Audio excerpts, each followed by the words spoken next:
Essay 240, that is the auditor's responsibilities in a relation to fraud in an audit of financial statements. First topic, meaning and nature of fraud, inter level का topic है, आपको सिर्फ एक understanding की जरूरत है, as such learning required नहीं है। Meaning, intentional activity using the deceptive means to obtain unjust or illegal advantage. Whether the auditor is concerned with each and every kind of fraud? No.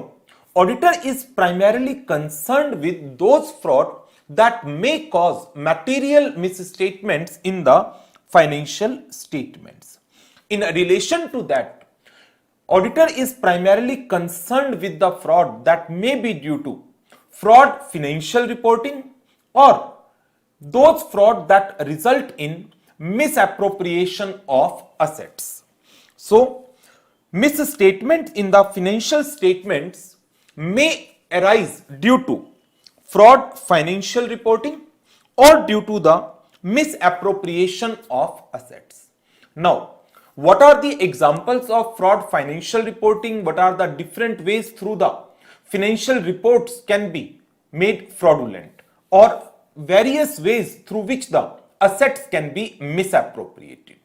So, financial reports को किस तरीके से fraudulent बनाया जा सकता है, उसके कुछ एग्जाम्पल्स, ये क्वेश्चन एग्जाम में पूछा जा सकता है, इसकी आपको लर्निंग करनी है। Recording fictitious journal entries so as to manipulate the operating results, inappropriate assumptions, changing judgments to estimate the account balances, omitting, advancing, or delaying the recognition of events and transactions occurred during the year, concealing the facts that affects the amount recorded in the financial statements, engaging in complex transactions that are structured to misrepresent the financial position or the financial performance, or alteration of records relating to significant transactions. So these are the various ways or the means through which fraudulent financial reporting can be committed. Thereafter, misappropriation of assets, assets की misappropriation कैसे हो सकती है? Embezzlement of receipts, stealing of physical assets, causing an entity to pay for the goods and services that are actually not been received, and using the entity assets for the personal use. So, entity के assets को personal use में लाना, या फिर जो entity का cash है, receipts है, उसमें एम्बेजलमेंट करना, एंटिटी के फिजिकल असेट्स की चोरी कर लेना, और ऐसे गुड्स एंड सर्विसेज के लिए पेमेंट करना जो एक्चुअल में एंटिटी ने कभी रिसीव्ड ही नहीं की। सो ये सारे एग्जांपल्स हैं in a relation to misappropriation of the assets. Now इसी के रिलेशन में एक टॉपिक आता है, that is fraud risk factors. कौन से ऐसे फैक्टर्स हैं जो एक पर्सन को फ्रॉड कमिट करने के लिए मजबूर करते हैं? कौन से ऐसे सर्कमस्टांसेस, सिचुएशन एक ऑर्गेनाइजेशन में एग्जिस्ट करती है जहां से ऑडिटर इस चीज को असेस कर सकता है, yes risk of fraud exist in this entity. उसके अंदर तीन पर्टिकुलर केसेस हैं। First one, that is incentive or pressure to commit the fraud. Fraud को करने के लिए कोई प्रेशर है, कोई टारगेट्स अचीव करने थे बट वो टारगेट्स अचीव नहीं हो पा रहे, या हमारी अपनी कोई पर्सनल फाइनेंशियल ऑब्लिगेशंस है जिसको पूरा करने के लिए हम ऑर्गेनाइजेशन में मिसएप्रोप्रिएशंस कर रहे हैं। सो पहला फ्रॉड रिस्क फैक्टर जो एग्जिस्ट करता है in an entity, that is any pressure over the management, governing body or the employees, as a result of which these persons commit frauds.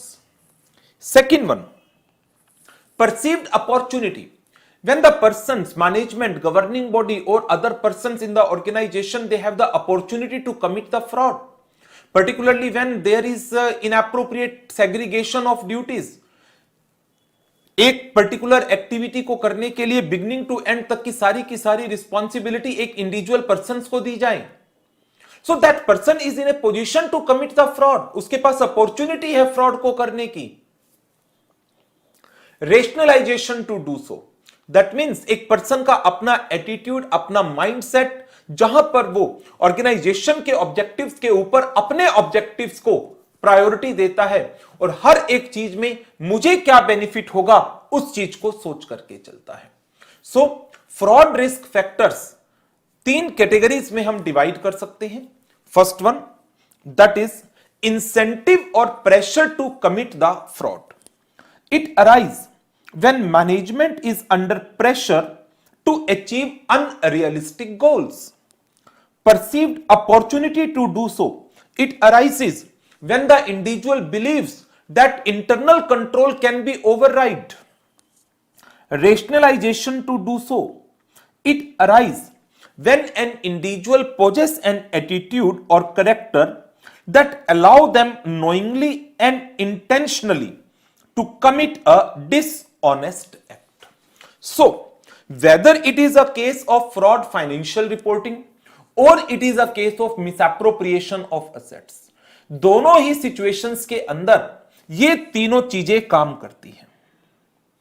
इसके बड़े सारे एग्जाम्पल्स आपकी मेन बुक में भी लगाए हुए हैं, बट पर्टिकुलरली इसके example in a relation to misappropriation of assets ज्यादा इंपॉर्टेंट हैं और उसके कुछ एग्जाम्पल्स मैंने यहां पर कवर भी कर दिए हैं।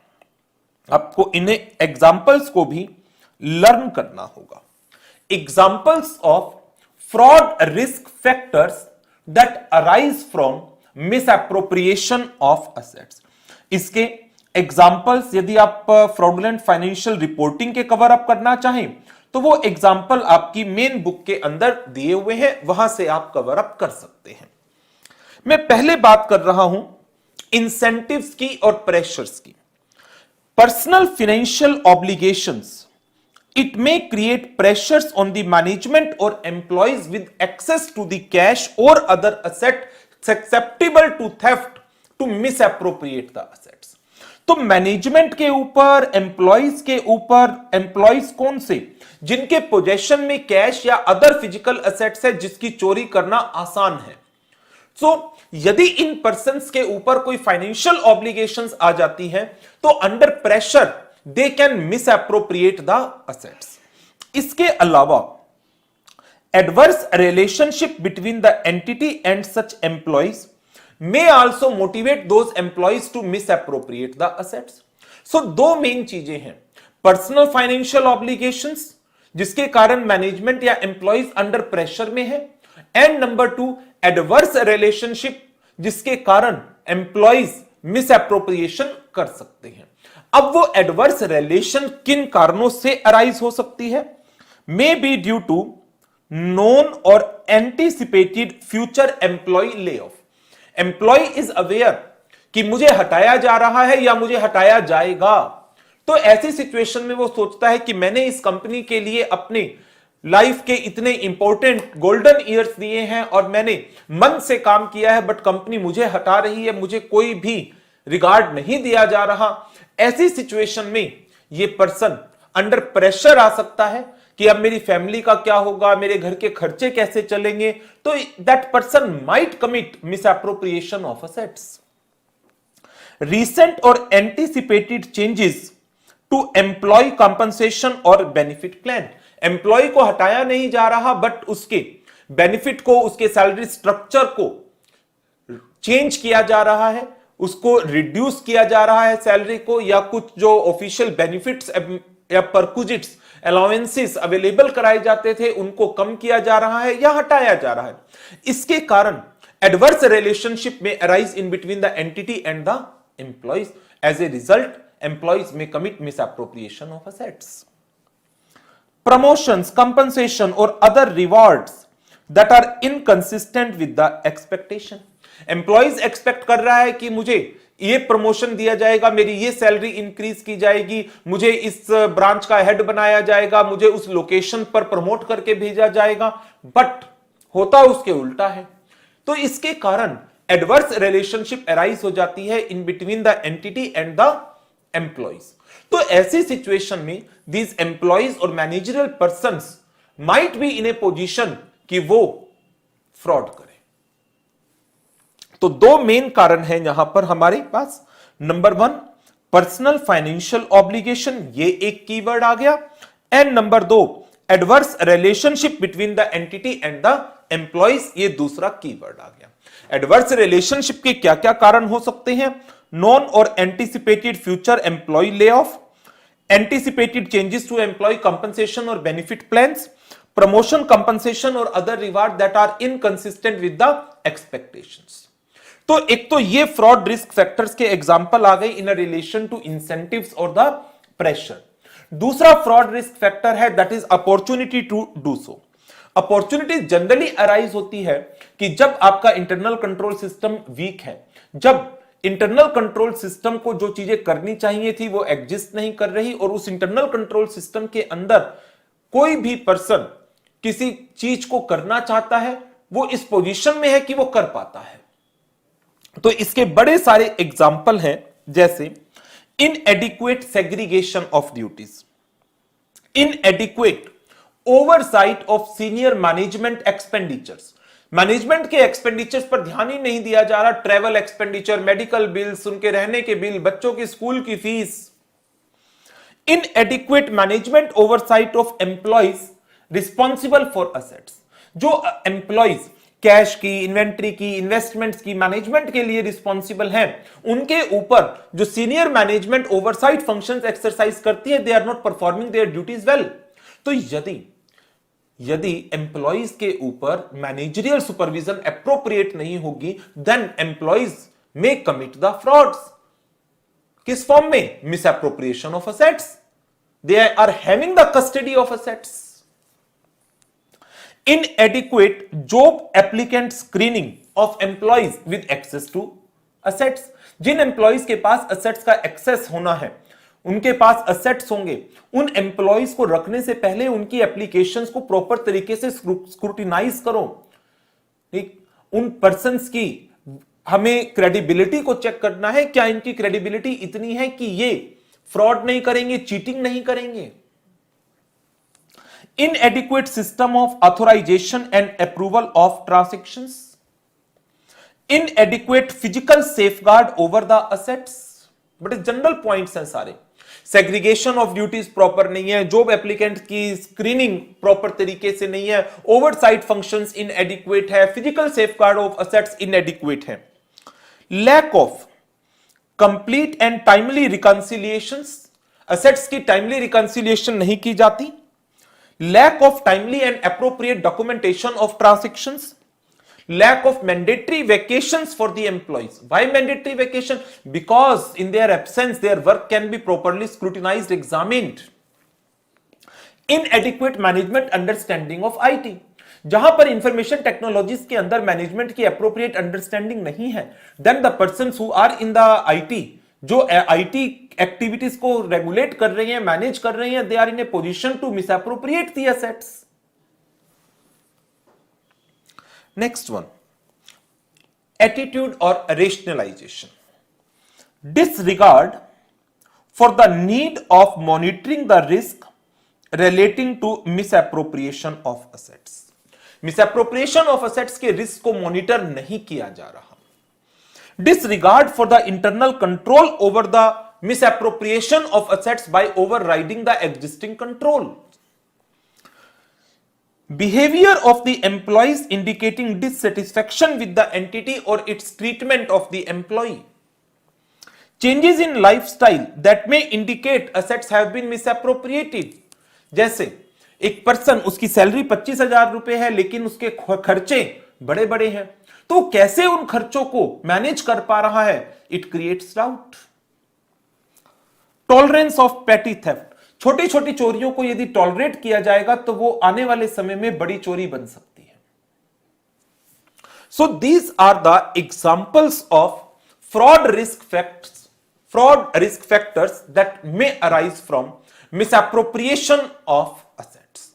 सो अभी हमने इसका बेसिक पार्ट पढ़ा। फ्रॉड क्या है? फ्रॉड ऑडिटर प्राइमरली किस तरह के फ्रॉड से कंसर्न है, ways of committing fraudulent financial reporting, misappropriation of assets, fraud risk factor and fraud risk factors relating to या arising from misappropriation of assets के कुछ एग्जांपल्स भी हमने रिवाइज किए हैं। नाउ अब आ जाते हैं इस स्टैंडर्ड के मेन पार्ट के ऊपर। In relation to fraud auditor की क्या प्राइमरी रिस्पॉन्सिबिलिटीज हैं और मैनेजमेंट की क्या रिस्पॉन्सिबिलिटी है। Primary responsibility for the prevention and detection of fraud and error is with the management and the TCWG. For this purpose, they are required to create a culture of honesty and ethical behavior in the organization. Management must have a commitment to create a culture of honesty and the ethical behavior. Now, coming to the auditor's duties, an important part, इनके ऊपर case studies आ सकती हैं। Auditor की primary duty क्या है?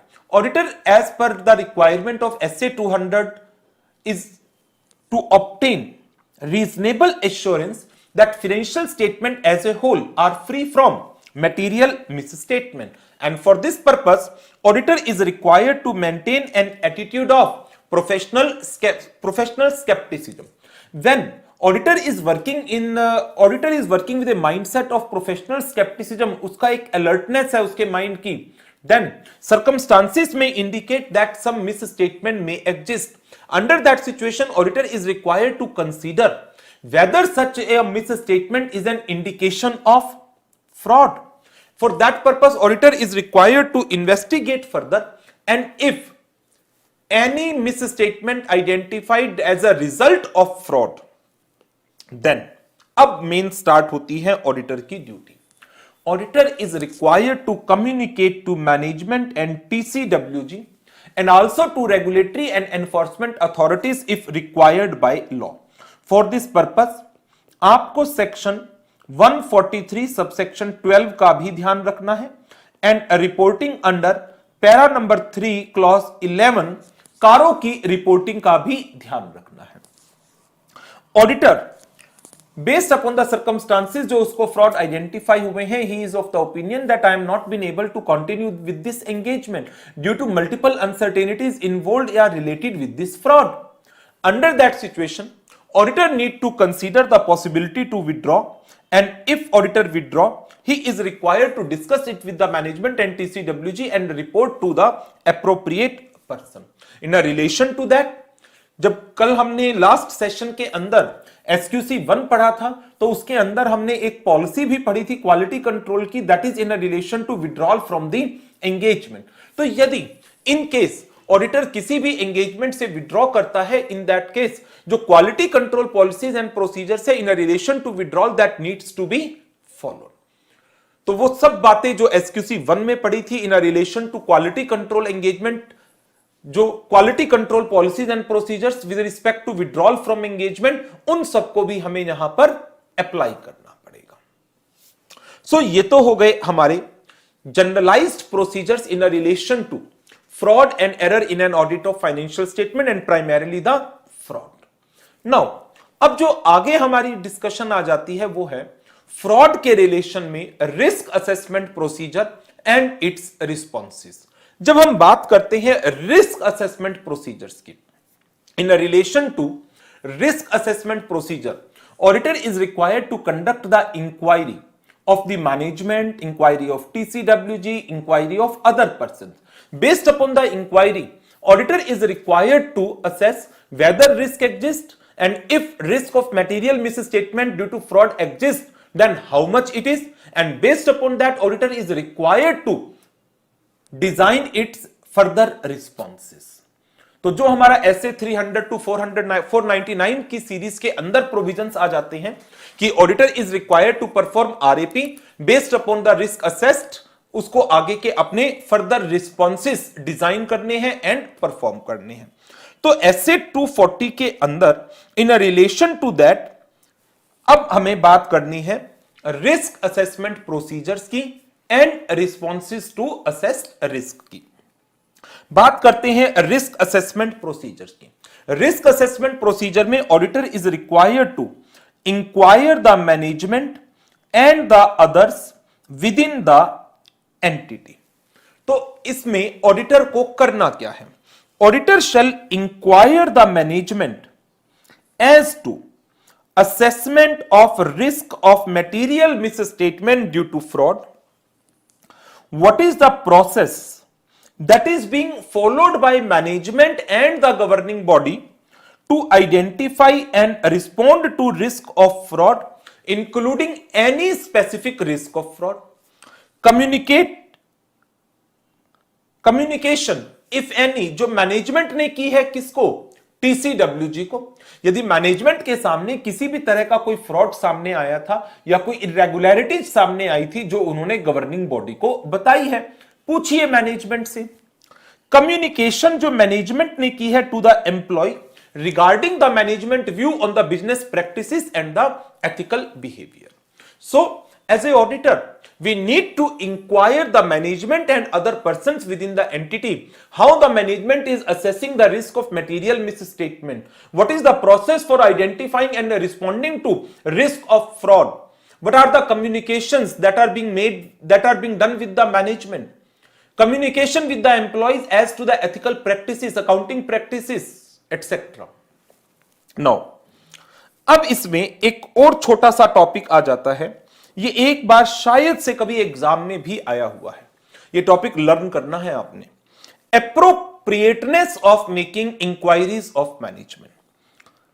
Management is the person who is primarily responsible for the entity internal control and the preparation of the financial statement and hence it is appropriate for the auditor to make the inquiries of management regarding how management assess the risk of fraud.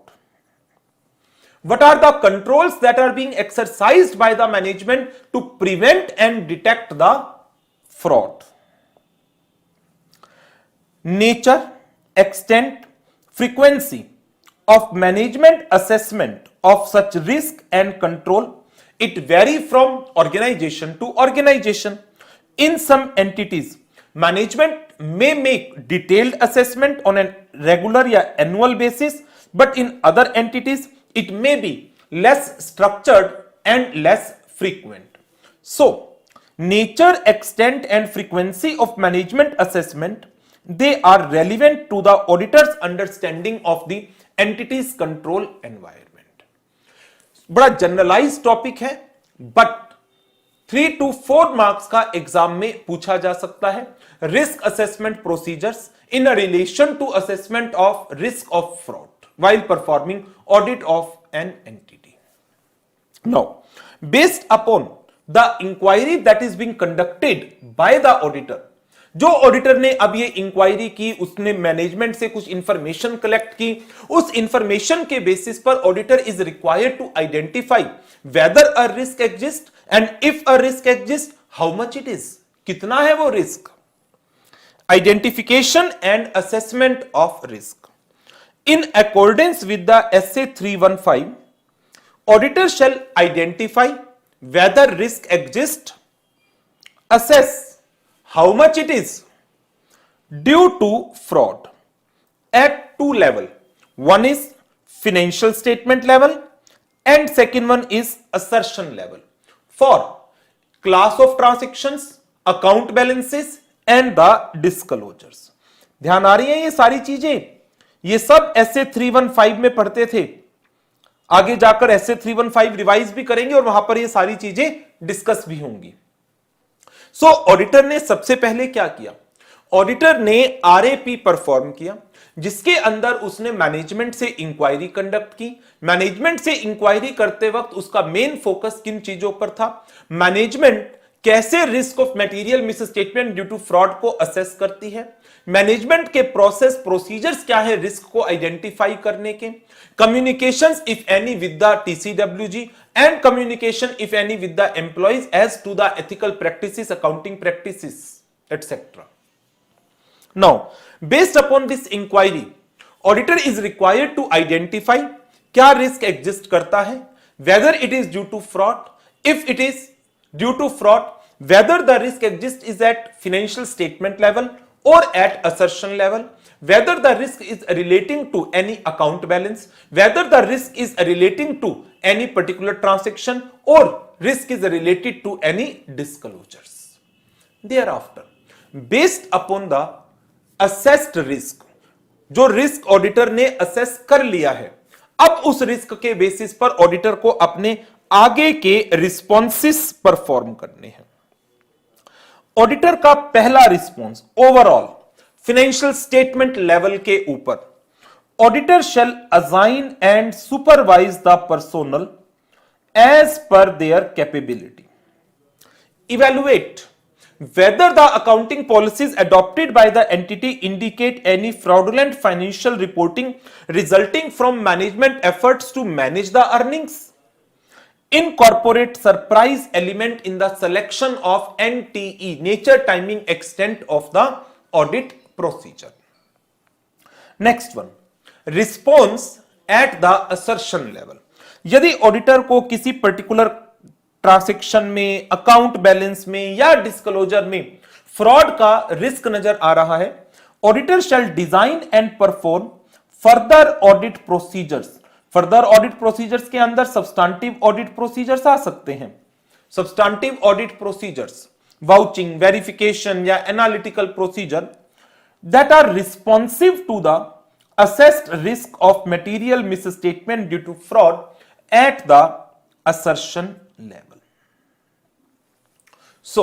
ये एक theoretical topic है जो exam में पूछा जा सकता है, कोई केस स्टडी भी बनाई जा सकती है इसके ऊपर, बट आपको कोशिश करके इन पॉइंट्स को याद करना पड़ेगा। कुछ स्टैंडर्ड्स आपके सिलेबस के ऐसे हैं जहां पर थ्योरेटिकल कंटेंट काफी ज्यादा है, बट सिलेबस का पार्ट है, तो give due weightage to this content. कुछ टाइम जरूर दीजिए, इनको वेटेज दीजिए और इनको कोशिश करिए लर्न करने की।